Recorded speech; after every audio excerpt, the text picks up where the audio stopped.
Wapendwa ambao wamekusanyika hapa, mniruhusu ni wasalimu nyote katika jina la Bwana wetu Yesu Kristo. Bwana asifiwe. Amen. Ni mnasemaje? Mwami Yesu afume. Bwana asifiwe. Amen. Kila mtu anatamani kwenda pahali. Kitu ambacho mimi nauliza, je, wewe unatamani kwenda wapi? Kati watu walitoka pahali ambapo walitoka, sisi sote tulitamani. Mimi saa zingine nilitamani kuja kwa sababu kutakuwa na samaki.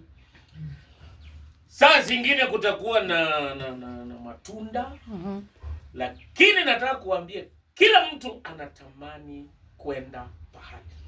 Kwa maisha yenu nataka kuuliza, je, unatamani kwenda wapi? Mimi nataka kuhubiri ujumbe kuhusu natamani kwenda pahali Yesu yuko.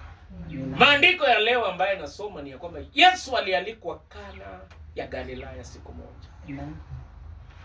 Kwa nini natamani kwenda kwa Yesu? Natamani kwenda penye Yesu amealikwa. Pahali ambapo Yesu amealikwa ni pahali salama. Ninaomba kwa neema ya Mungu kila wakati na kwa maisha haya mtamani kwenda pahali Yesu amealikwa. Pahali ambapo Yesu hajaalikwa hakuna baraka.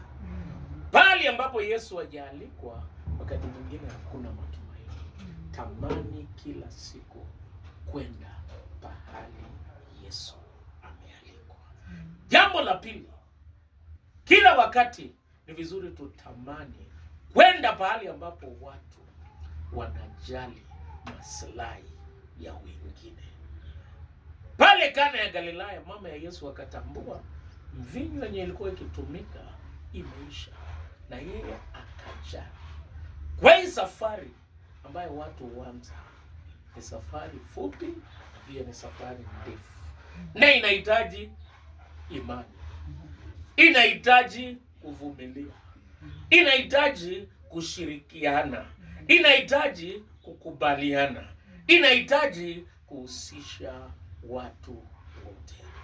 Na hii safari tukienda penye Yesu amealikwa na tukijali kila mmoja wetu ajali ya mwingine, hii safari itaenda vizuri. Ninaomba kila mmoja wetu jali ya mwingine, na ukishafanya hivyo, hapo ndio pahali mimi ninaenda. Nafikiri hapa tumejaliwa. Watu wamejali maslahi yangu. Kama padri naona wamejali maslahi yangu. Tumekula unaitwaje? Watermelon na vitu mzuri, soda. Najua padri wa mashambani hivi vitu watu patini kwa urahisi, lakini wamejali maslahi yangu. Nimepata watermelon na soda. Pia watu wamejali maslahi yetu, tumekaa vizuri. Na hata nyinyi wote naona wamejali maslahi yetu. Na hata kama ulikuja umekunjwa uso, unakunjwa, you relax. Kwa sababu hata maslahi itajaliwa. Hata kama si leo na kesho itajaliwa. Kwa hivyo kunjwa uso. Nina request, ambia jirani yako kunjwa uso. Ambia yeye. Angalia kwa sura ama naitwaje kwa macho. Ambia yeye kunjwa uso yako. Kila mtu ambia jirani yako. Wamejali maslahi yetu na bado tunakunja uso. Kunjwa uso. Nataka niwaambie ni vizuri kwenda pahali watu wanajali maslahi. Na mimi najua maslahi yenu itajalika siku itakapofika. Safari inaanza. Na safari ikianza, watu wanahitaji uvumilivu. Safari ikianza, watu wanahitaji kuhusisha watu wote. Na tukihusisha Mungu, tutafika katika jina la Yesu Kristo. Bwana asifiwe. Amen. Jambo la tatu, tunahitaji kwenda pahali ambapo watu wanatii Yesu Kristo. Mama ya Yesu akawaambia, akasema chenye atawaambia mfanye. Amen. Hata mimi nawaambia chenye Biblia inasema mfanye. Kabla chochote haijaendelea, fuate chenye Kristo anasema. Usifanye yenu, mtii na mfuate. Kila kitu ambacho mnataka kufanya, tafuta baraka. Baraka ikipatikana, safari itaendelea. Hata baraka ikikawia kidogo, itafika wakati moja. Lakini sisi tujifunze kufanya nini? Kutii na kuvumilia. Wanasema kuvumilia, mvumilivu hula mbivu. Kwa hivyo tuvumilie na tuondoke na baraka. Akaambiwa chenye atawaambia fanye. Na hata mimi nasema chenye Biblia inasema fanye. Chenye wazazi wanasema wote, baba na mama, fanye. Chenye tunaambiwa tufanye. Jambo la mwisho nataka nimalizie hapa. Mimi napenda kwenda penye Yesu anaenda, anabadilisha mambo. Unajua wakati watu walikuja, wanakujanga kwanza miguu sio steady, hawajui chochote naweza kutokea. Naangalia watu wanaangalia kando, hawajui.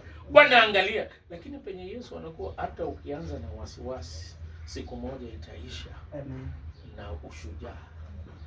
Hata ikianza na kukanyaga step fupi fupi, siku moja itakuwa ndefu ndefu.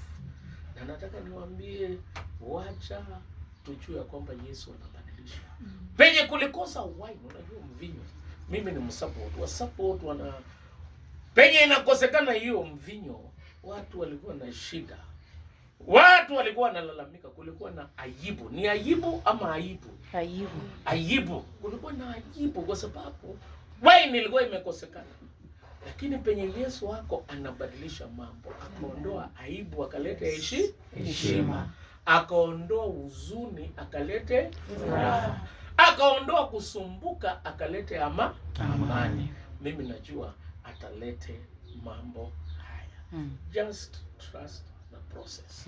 Na nimwambia mkumbuke mambo haya manne.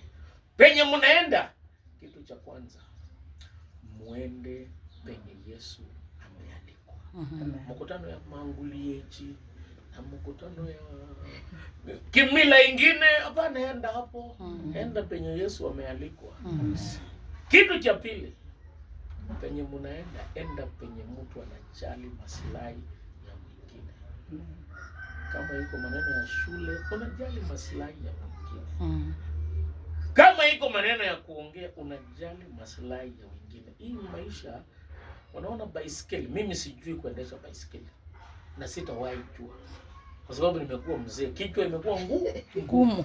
Mapwoni ikipikwa ikatae kuiva, hata ukiongeza maji haitawahi iva. Mimi kichwa imekuwa ngumu, siwezi jua baisikeli. Lakini nasikia baisikeli watu wenye wanaanguka kwa hii mguu, hii inaitwanga nini? Baisikeli nanga ya baisikeli ama inaitwaje? Hii yenye watu wanashiaga inaitwaje? Pedal. Pedal.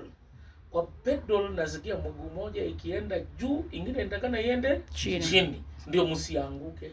Kila mtu ajali ya mwingine. Sikia mwingine. Usiseme sasa ninaamua, ninakimbia mbio. Hapana, hii maneno hii bado tuko, kanisa iko, wazee wako, naona wamama wametangulia, wazee wako, tutalete wote, baadaye baraka itakuja. Na mimi nasema kala ama unasemaje? Pole pole hii maneno. Wakati mwingine watu wana hofu. Ukiona kitu kizuri pale. Lakini kwa sababu watu wanasema pork chat ya mtu, unaona hii inaitwaje? Hii mushroom ya mtu hauwezi chukua ya mwingine. Kwa hivyo mtu asihofu, hata kama ni pole pole, lakini usihofu. Mushroom ya mtu haikuna mwingine atachukua, hata akipita hapo hataona. Ataona miss.